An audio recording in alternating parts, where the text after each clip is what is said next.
Hey guys, we're here for a lesson on the Bong Sao and some of the mistakes that a lot of people make.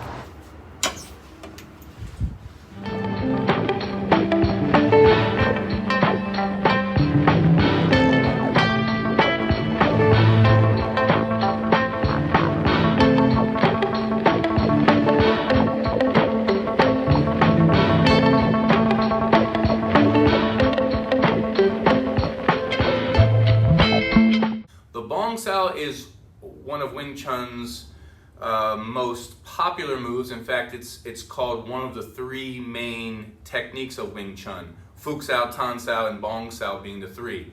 Those three families make up all the moves of Wing Chun. Everything can fall into one of those three categories: a Tan Sao, a Phuc Sao, or a Bong Sao family. The concept of the Bong Sao, you have to understand what it does first.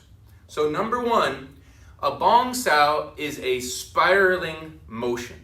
It spirals, okay? It comes forward. Corkscrewing action. Think of it that way.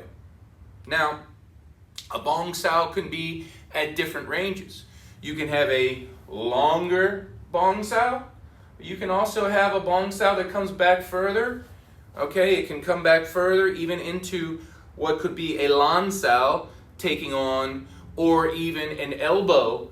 Those are all, in my mind, Bong Sao family. The Bong Sao is not a first choice for anything. Bong Sao is a failed punch. All right, so what you need to do is you need to make sure that you are seeking extension, seek the strike, seek to occupy the other person's center line. That center line is that axis of the body. Seek to occupy that first. Now, assuming you can't, and assuming they've stopped here, then you have options. You have an option if they're on top of you or outside and over you. You have an option to go into a Tan Sao family or go into a Bong Sao family. But a Bong Sao is not even your second choice. And this is what I'm getting at. Your first choice is to extend through. Is there loss? Is there an open? Is there an absence of energy? Can I get through? That's your first choice. Second choice. All right, I feel energy over here. I'm going to come to this side second. I am not going to choose a Bong Sao second. Why? Because from this spot, I can hit. And it's more efficient to choose this because I have an option to hit from than it is to go here and then maybe even have to lop or maybe even have to roll to different things. It's more efficient to choose this than it is to this because then you have to do another move. And Wing Chun is all about efficiency and doing as less moves as possible. One of the main mistakes of a Bong Sao that you will see is a static Bong Sao, because people are freezing that. Nothing in Wing Chun freezes. Even though you might do that for practice, nothing freezes. Everything flows. So if I am doing a Bong Sao, boom, boom, right? I want to flow to something else from there. Or maybe boom, boom, maybe it goes into an elbow trapping motion as we go through. So there can be a lot of different things as you flow, but you do not stay static in any Bong Sao. So make sure why do we practice a static Bong Sao then? Well, because we want to make sure that our structure and position is correct during that. Even though in reality it never stays, to practice this is to feel what solidity is in that moment. A Bong Sao never lifts is another saying. Bong never lifts. This is not a Bong Sao. A Bong Sao is a deflection and it's forward energy towards the other person's center. You cannot get your hand in. You also feel as though you cannot get this action in. Now remember, the second choice. So what you have to do is you fold to this part of your arm, your humerus, using your elbow as then more of the leader of the action. You can no longer use your hand as the extension of the elbow. Okay? So you, to a degree, you let this go, right? In order to then find a way. Now maybe mid-action as you're doing a Bong Sao, you're here, and then all of a sudden you feel then move over this way. Okay, fine. Then you come back this side. That's perfectly fine. But you're able to flow to anything. If not, you're flowing. You may lock. You may come around. You may use this elbow to control. You may come around. All kinds of different options. But make sure that that energy of the Bong Sao is forward, not lifting. Okay?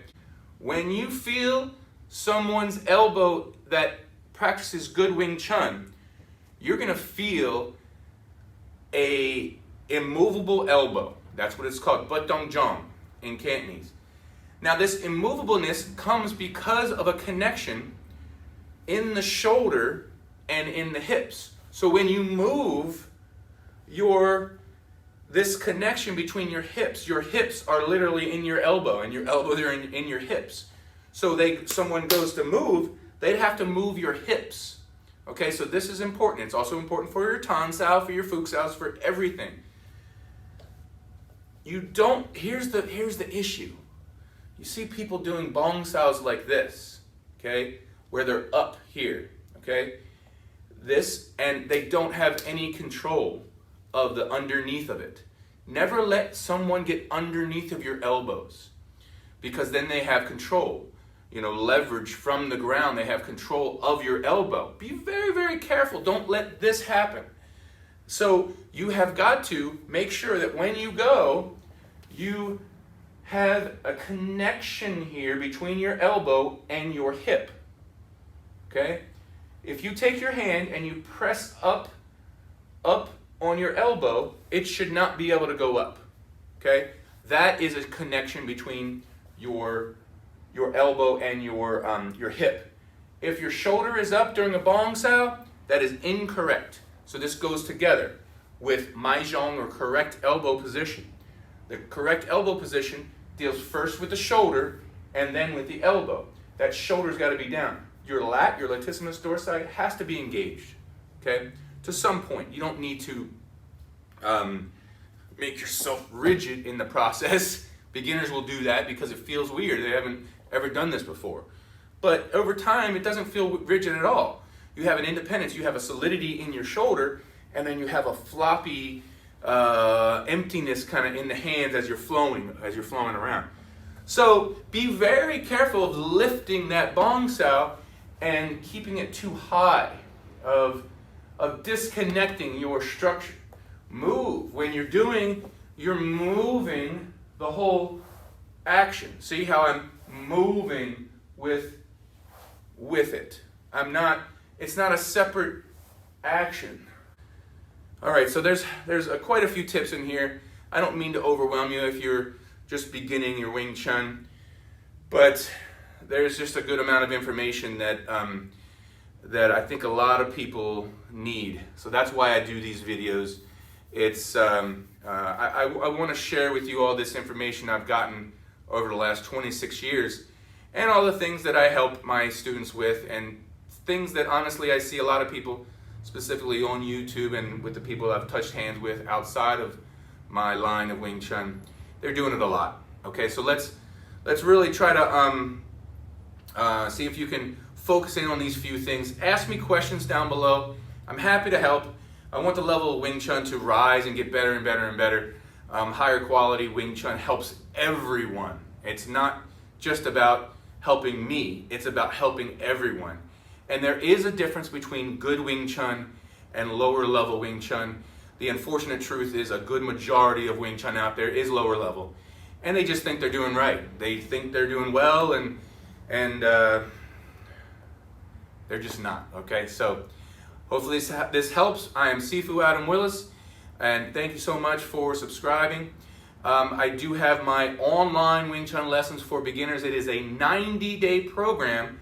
You can find it at wingchunlessons.com, and it goes through important things about my line of Wing Chun, my specific approach of Wing Chun, which I call Dragon Family Wing Chun.